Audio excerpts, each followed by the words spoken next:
Es un privilegio y un gozo para mí poder seguir en nuestra exposición de la introducción a los profetas. Y hoy vamos a hablar de un profeta extraordinario, fuera de serie, que es el profeta Amós. Y vamos a ver en un momento por qué era realmente un profeta excepcional.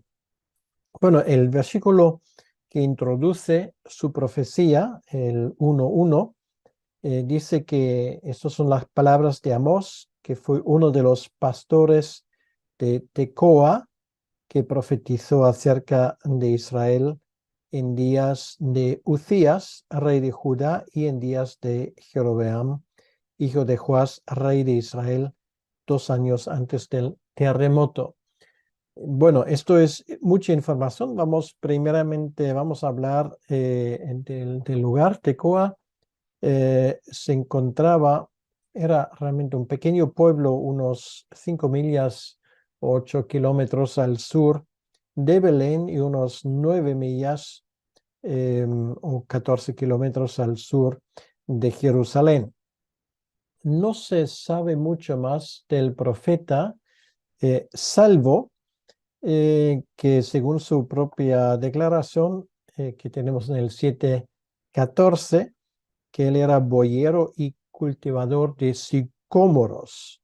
Por lo tanto, esto nos llama la atención porque hemos conocido profetas como por ejemplo Isaías, que tenían, para decirlo así, sangre azul, es decir, que estaba relacionado con la casa real. Luego teníamos profetas como por ejemplo Ezequiel o Jeremías, que estaba relacionada con el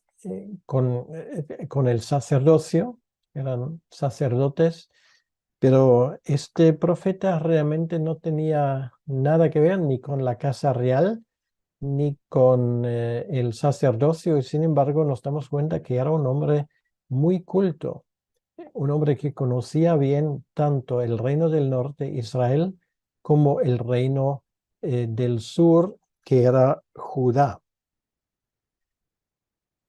Conocía la vida rural de primera experiencia porque era cultivador, era campesino, diríamos hoy, y por eso no era un profeta profesional como otros.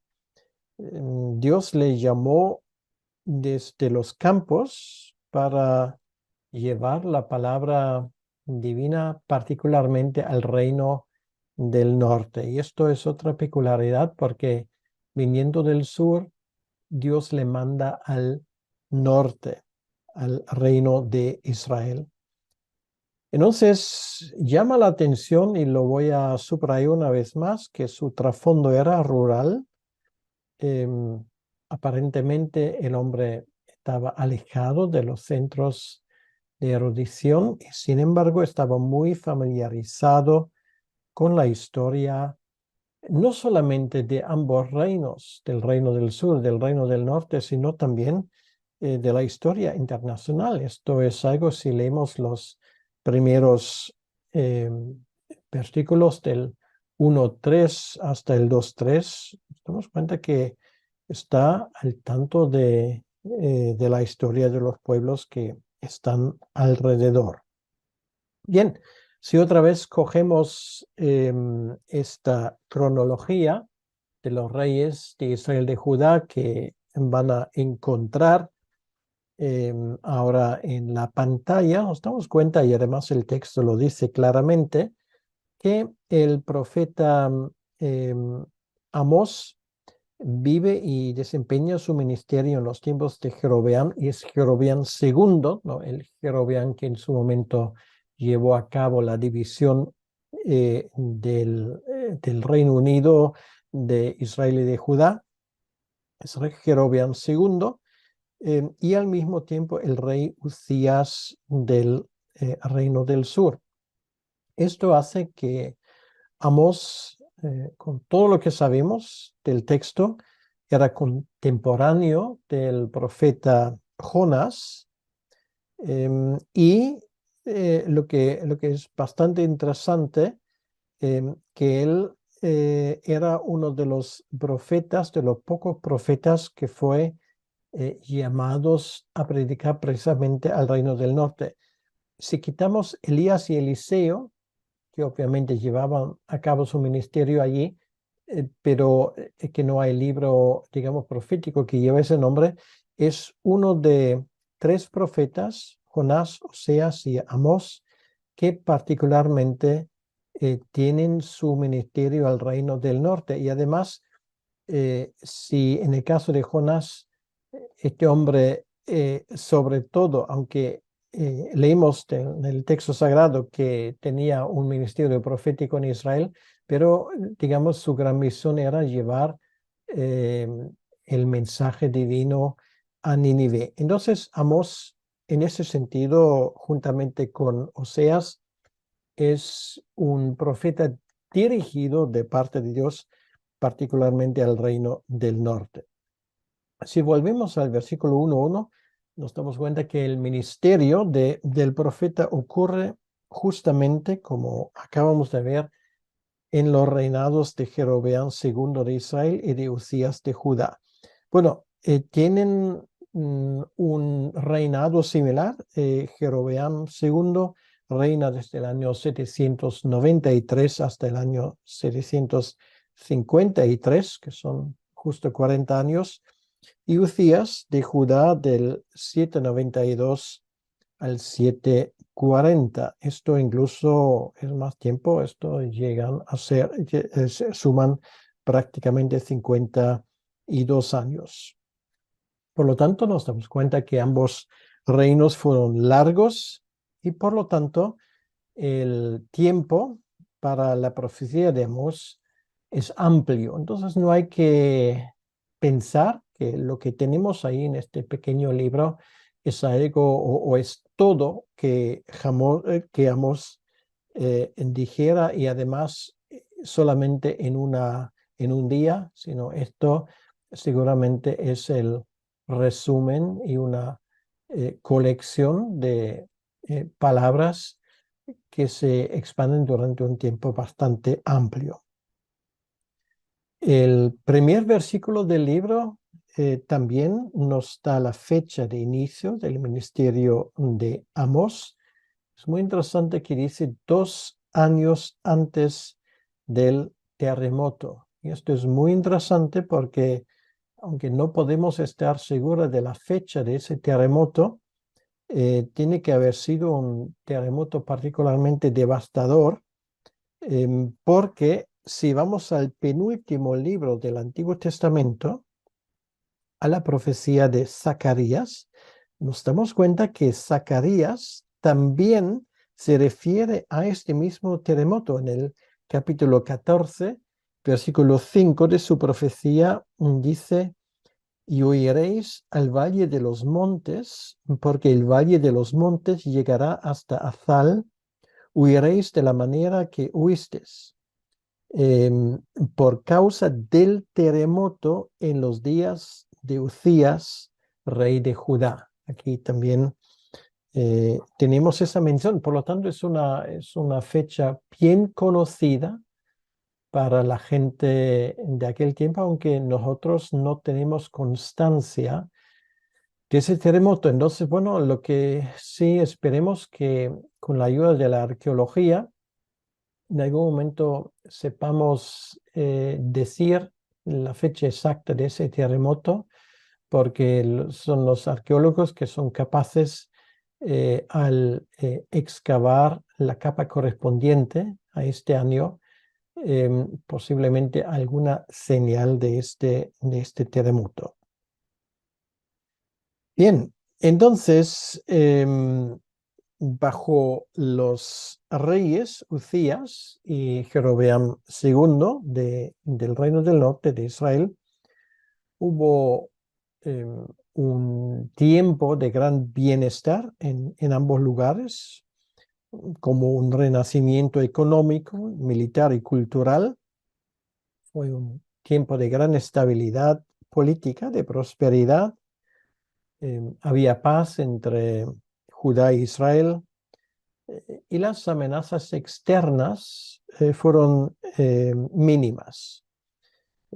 Jeroboam II, el rey del norte, el rey de Israel en particular, revivió a Israel a restaurar las antiguas fronteras, como dice el texto en Segunda de Reyes 14:25, y se extendía desde el norte, desde Lebo Hamat, en el centro de Siria, hasta el Mar Muerto. Entonces, esta expansión, por cierto, había sido predicho y anunciado por el profeta Jonás. Una vez más lo digo, la referencia a Segunda de Reyes 14:25. Entonces, este reinado de Jeroboam II fue de una inmensa prosperidad en el norte, pero esta gran riqueza al mismo tiempo tenía el efecto desagradable de también ser un reino de gran injusticia. Había una fuerte opresión de los pobres, como hoy se diría de las clases más desfavorecidas. Y en ese contexto el profeta Amós entra en la escena y habló con fuerza contra em, esa persecución de parte del rey de Israel contra los necesitados y oprimidos.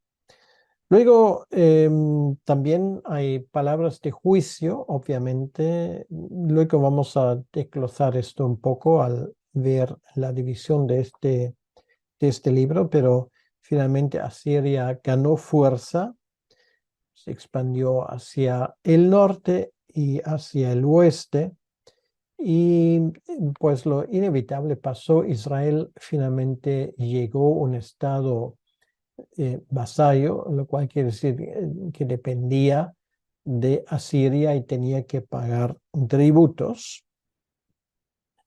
Y finalmente llegó el momento en el año 722 cuando cayó el reino del norte, que era Samaria. Bueno, esto un poco en cuanto a la historia de, digamos que es el contexto del profeta Amós. Básicamente el libro se puede dividir en 4 partes.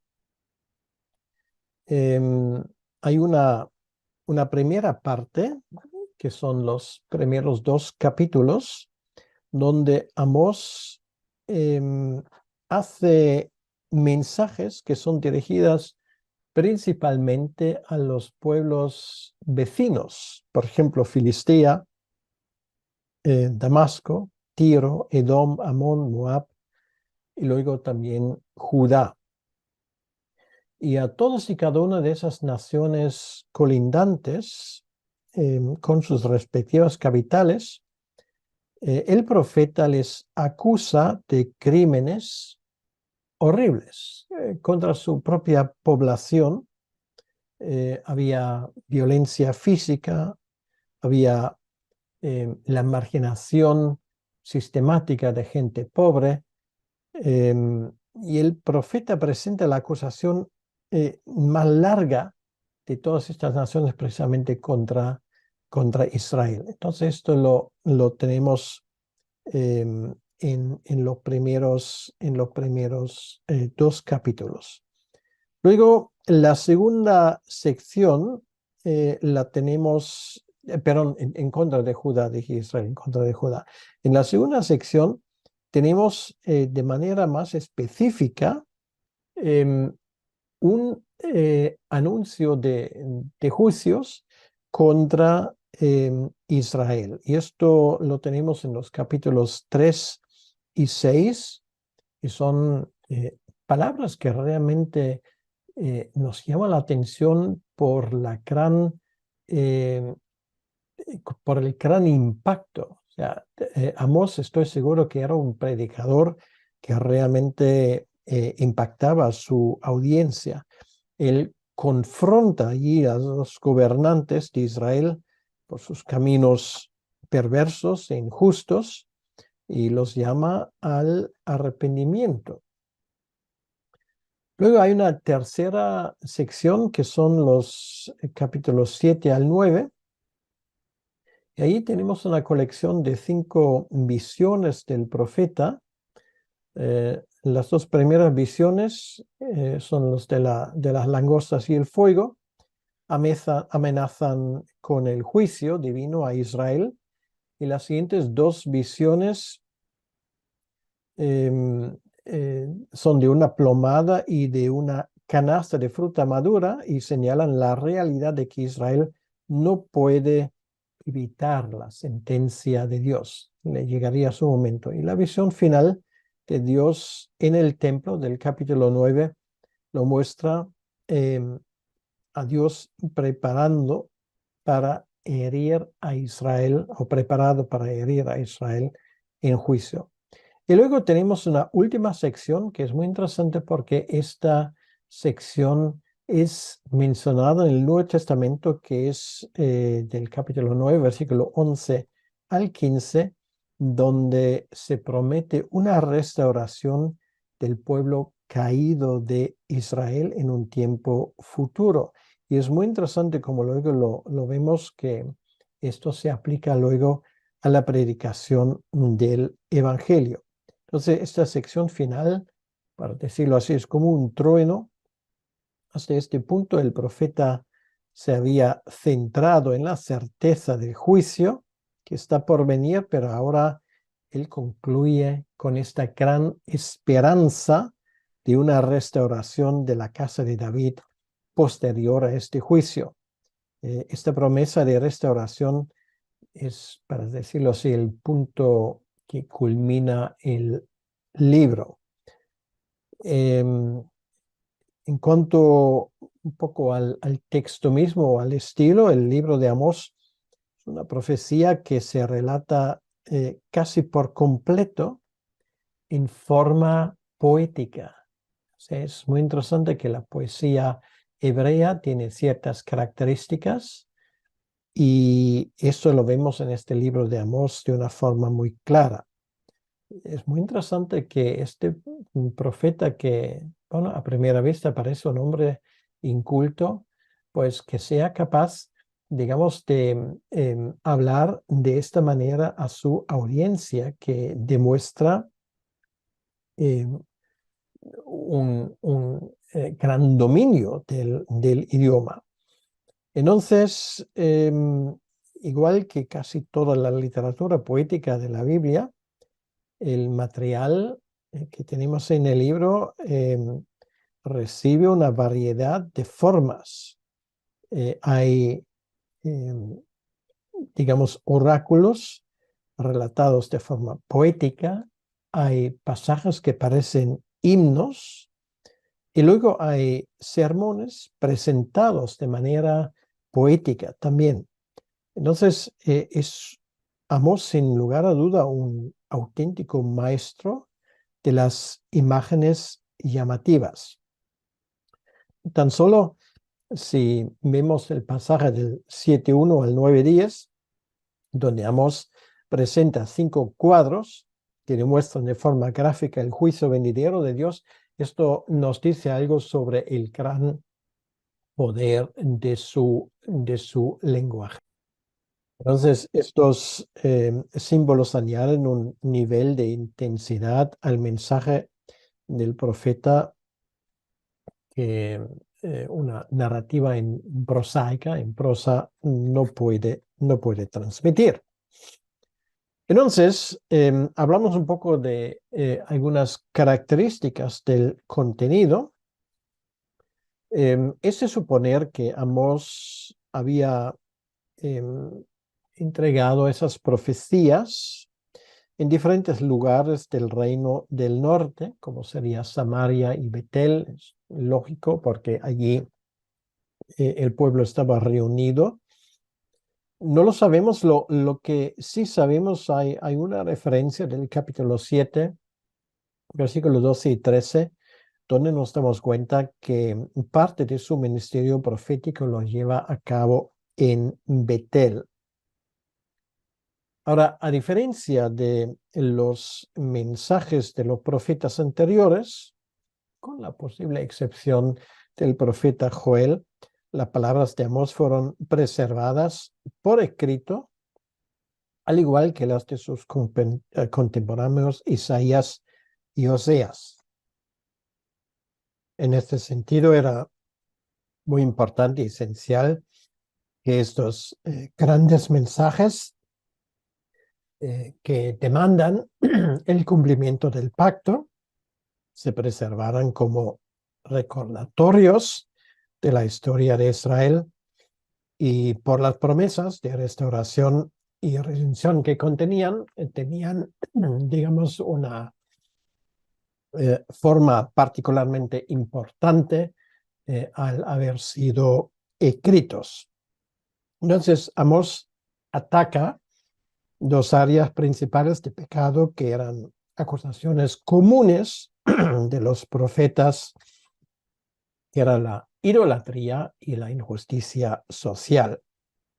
El problema de raíz de Israel era su religión falsa.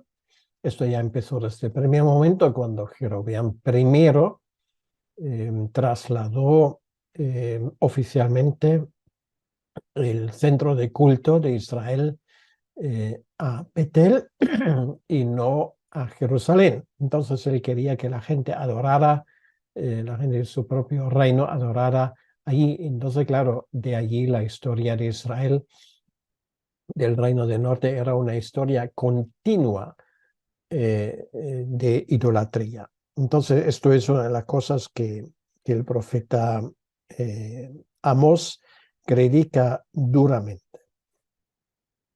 Ellos tenían, como dice Pablo en el Nuevo Testamento, en 2 Timoteo 3:5, apariencia de piedad, pero habiendo negado su poder. Israel mantenía las formalidades rituales de la ley, incluso las excedía, pero no dejó de comportarse de una forma idólatra continuamente. Vale la pena señalar también la audiencia de Amós. Sus discursos en contra de los enemigos de Israel habrían sido bien recibidos por los habitantes de las tribus del norte, porque de momento Amós pues se dirige a los pueblos vecinos y esto la gente siempre lo aplaude. Pero luego se dan cuenta que ellos también forman parte y están en la mira de Dios por los pecados que ellos habían cometido.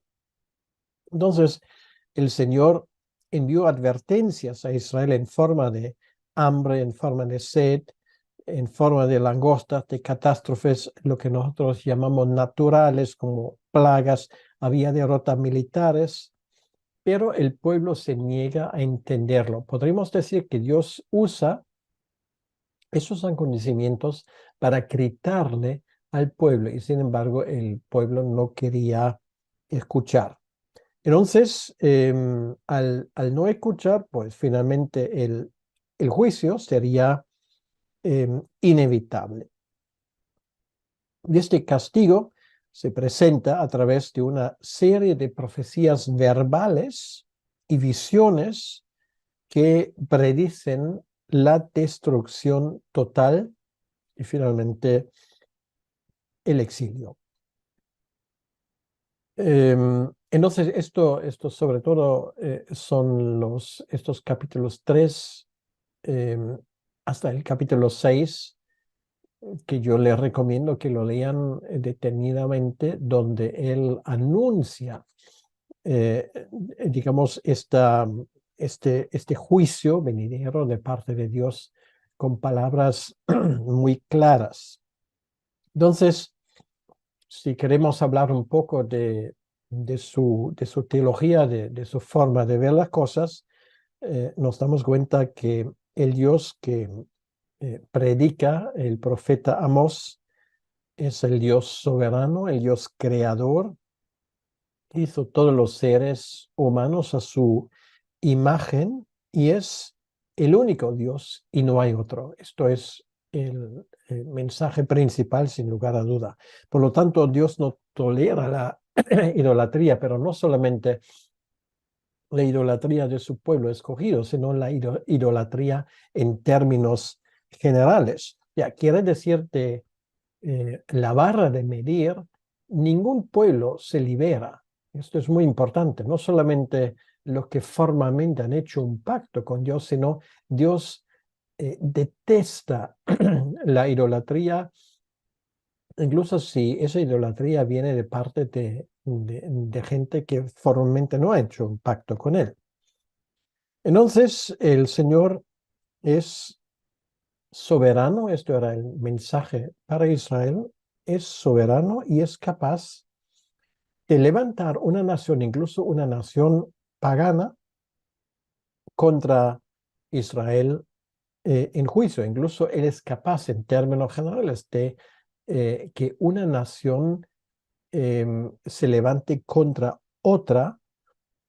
Esto lo vemos explicado en el capítulo 1:3 y los versículos siguientes. Entonces, Dios es juez, incluso está dispuesto a levantar a otra nación para castigar al pueblo de Israel. El mensaje del capítulo 6:14. Entonces, lo que nos llama particularmente la atención es la profecía del final del libro de Amós, del capítulo 9, versículo 11 y 12, y es citada esa parte, esos dos versículos directamente en el libro de los Hechos, por lo tanto yo la voy a leer ahora.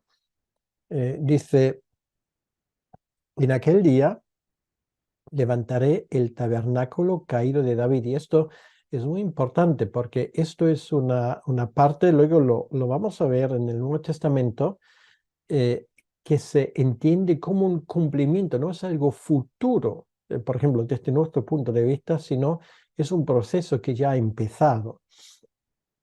Dice, en aquel día yo levantaré el tabernáculo caído de David y cerraré sus portillos y levantaré sus ruinas y lo edificaré como en el tiempo pasado, para que aquellos sobre los cuales es invocado mi nombre posean el resto de Edom y todas las naciones, dice Yahvé, que hace esto.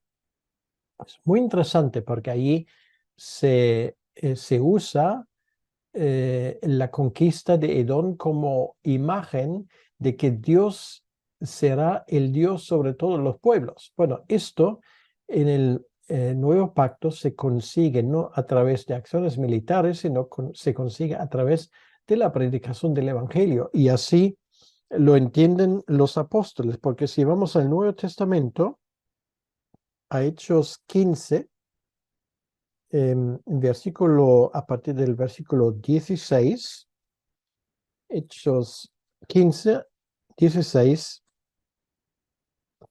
es este mismo versículo que aquí es mencionado en ese discurso de Jacobo, que era la autoridad más importante en la iglesia de Jerusalén.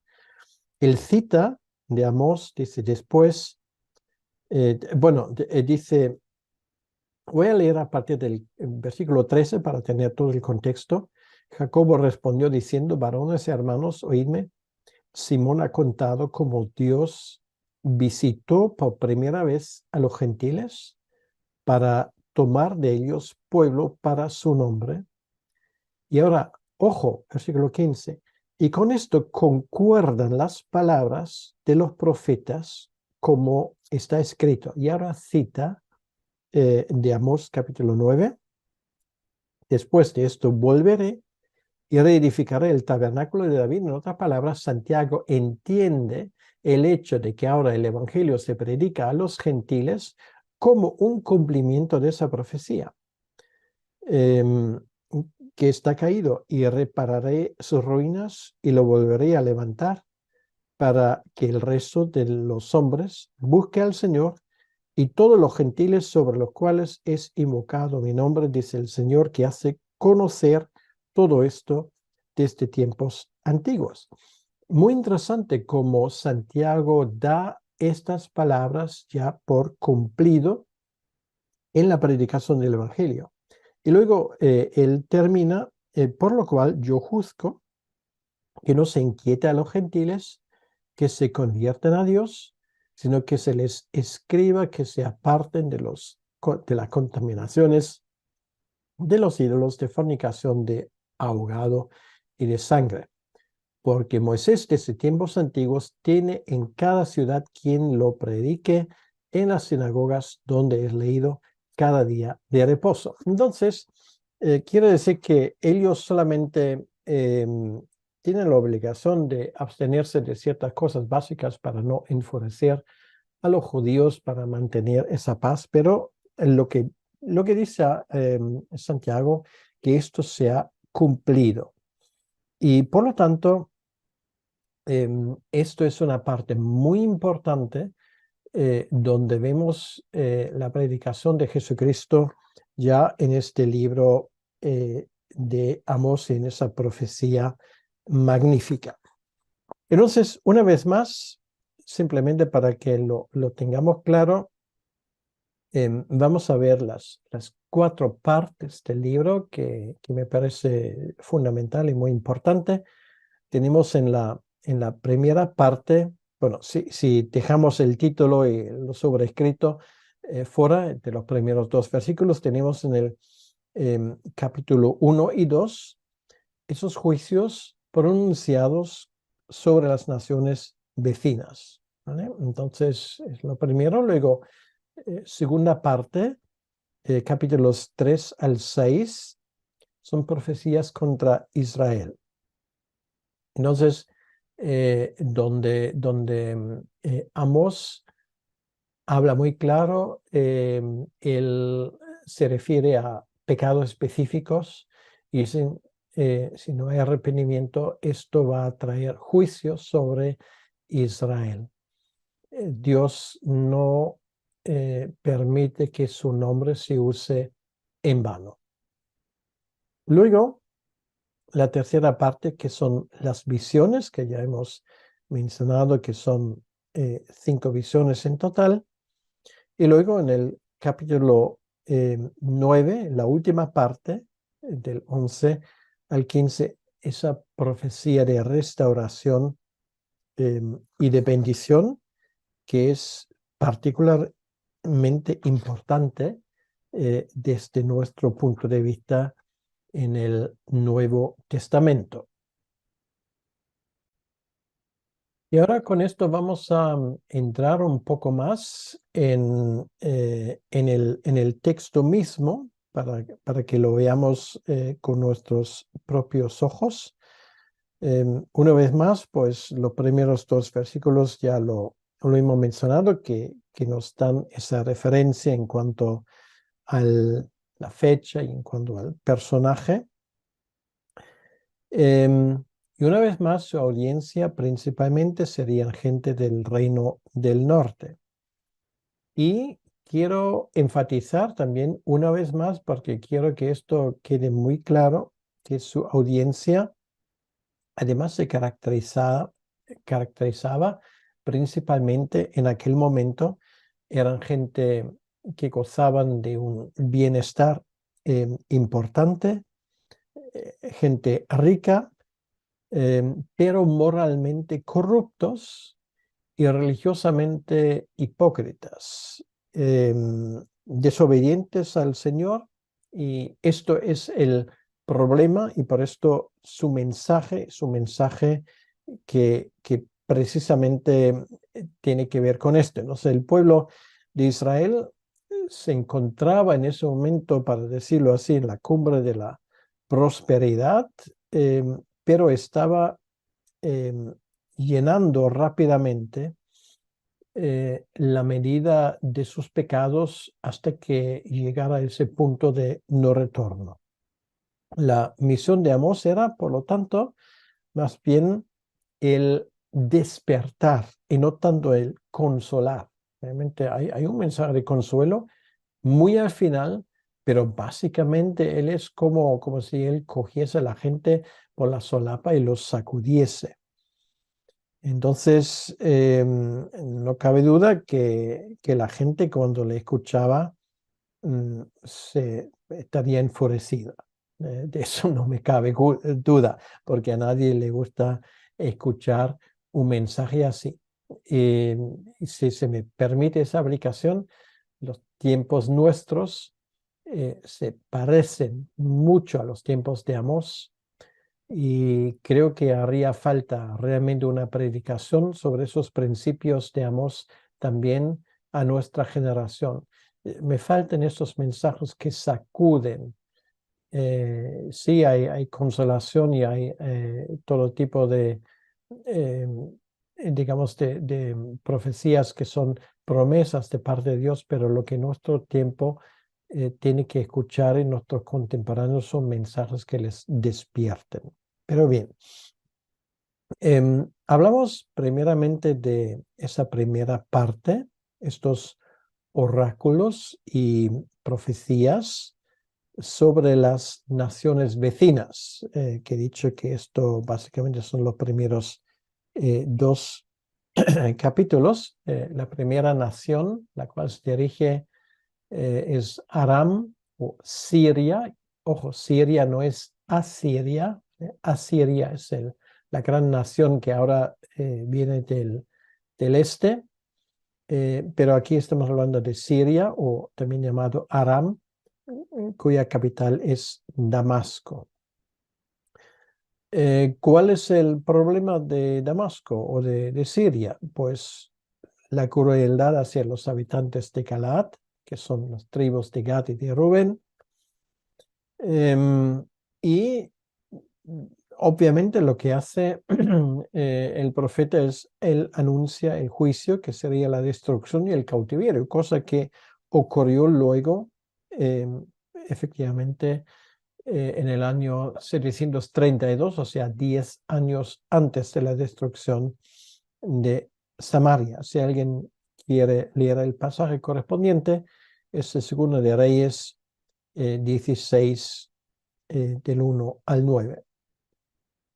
Luego, en segundo lugar, hay un juicio contra Gaza, que sería la capital de Filistea, de los filisteos, que tenemos esto en los versículos 6 al 8 del capítulo 1. ¿Cuál es su pecado? Pues su pecado es dedicarse al tráfico de esclavos. Y otra vez hay un mensaje de juicio. Y luego esto se cumple por los asirios, que también, digamos, conquistan finalmente Gaza y esto prácticamente ya es el final de los habitantes de allí como nación. Luego hay un juicio que se anuncia contra la tierra en términos generales, la tierra de los fenicios. ¿Cuál es el problema allí con los fenicios, con Tiro y con Sidón? También tráfico de esclavos, injusticia. Otra vez habrá el juicio correspondiente divino que fue iniciado por Nabucodonosor y terminado luego por Alejandro Magno. O sea, eso también se cumple, aunque en ese caso después de Damasco y después de Gaza. Y luego Edom, su pecado, crueldad contra los hermanos son los israelitas. A eso, por cierto, también se refiere el profeta Abdías en el versículo 10 al 12 de su mensaje.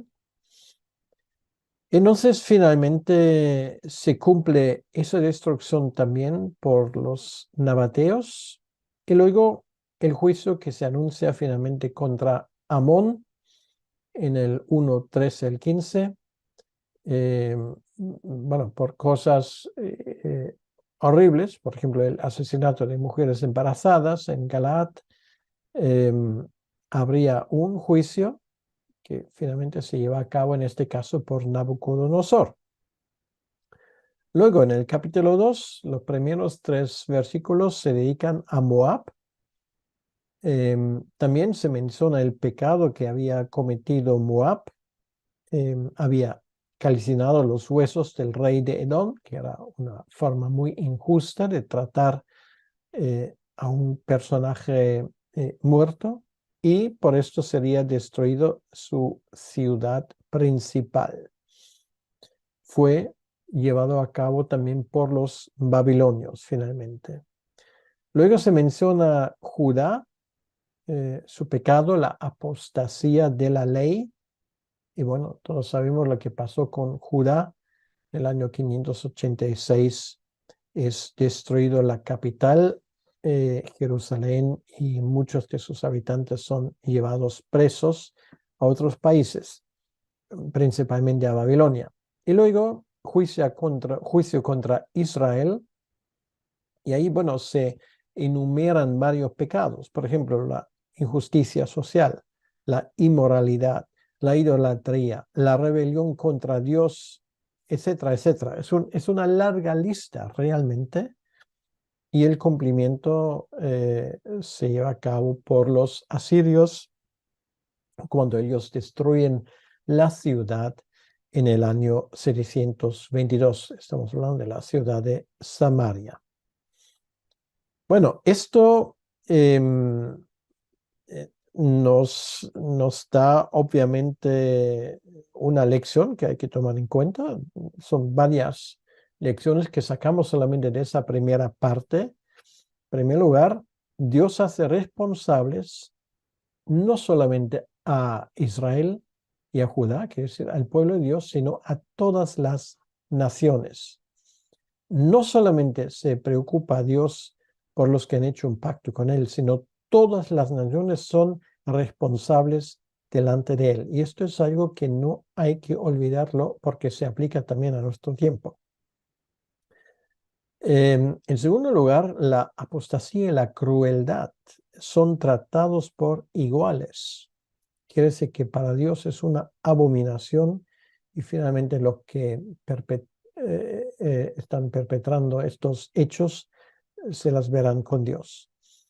Y luego, las normas para las naciones son normas que Dios quiere que se respete. Quiere decir, los paganos, esas naciones paganas, fueron juzgados por su violación de los principios básicos de rectitud. O sea, algo que es común para todos los hombres.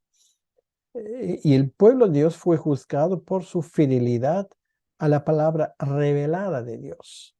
O sea, esto es muy interesante en ese caso, y esto nos da una excelente ilustración de lo que Pablo nos explica en Romanos capítulo 2, realmente. Bien, con esto llegamos a la segunda parte, que son los capítulos 3 hasta el capítulo 6. Y esto ahora son mensajes específicamente para Israel. Entonces, en el capítulo 3 vemos con todo lujo de detalles la perdición de Israel. Amós defiende su derecho a profetizar, porque él dice que el Señor ha hablado contra Israel, y por lo tanto, si el Señor ha hablado, pues es imposible que uno se calle. En otras palabras, allí Amós usa la imagen famosa del león. Si el león ruge, pues entonces la gente se da cuenta. Y Dios ha hablado, y por lo tanto Amós tiene que profetizar, guste o no le guste esto a las personas en cuestión. La perdición de Israel es de tal magnitud que hasta las naciones Asdod y Egipto son llamados como testigos. Bueno, esto en el capítulo 3. En el capítulo 4 se nos lleva nuestra mirada particularmente a la depravación de las mujeres en Israel. Bueno, y aquí pues el profeta Amós entra a saco, no muy de caballero, pero de forma muy certera les llama vacas de Basán. Em, es a veces sus mensajes son mensajes realmente sarcásticos. Em, Habían rechazado los castigos de Dios, el llamado de Dios, y van a tener a raíz de esto las consecuencias. Dios les llama, Él les manda hambre, sequía, pestilencia, peste y guerra, el terremoto ese famoso. Y sin embargo, lo que son realmente acontecimientos que deberían llevar al pueblo al arrepentimiento, en este caso ellos siguen en sus 13 y de ninguna manera se dan la vuelta. Entonces, a la luz de semejante juicio que se echará sobre Israel, no es sorprendente ver que el tercer sermón que tenemos, para decirlo así, en el capítulo 5 y entrando en el capítulo 6, tiene forma de una endecha, que es una canción fúnebre. En otras palabras, Amós ya está oficiando el funeral para Israel. Allí tenemos en el capítulo 5, versículo 1 al 3, un lamento para la casa de Israel. Él ya ve el desastre que iba a venir sobre ellos, que no hay escapatoria si no se arrepienten. Hace una vez una llamada al arrepentimiento. Aún hay esperanza. Por ejemplo, en el capítulo 5, versículo 4 al 7, podemos resumir el mensaje: busquen al Señor y vivan, no sea que venga con juicio ardiente. O mismo capítulo, versículo 8 y 9, busquen a aquel que es todopoderoso. O versículo 10 al 13, porque Él conoce sus múltiples pecados.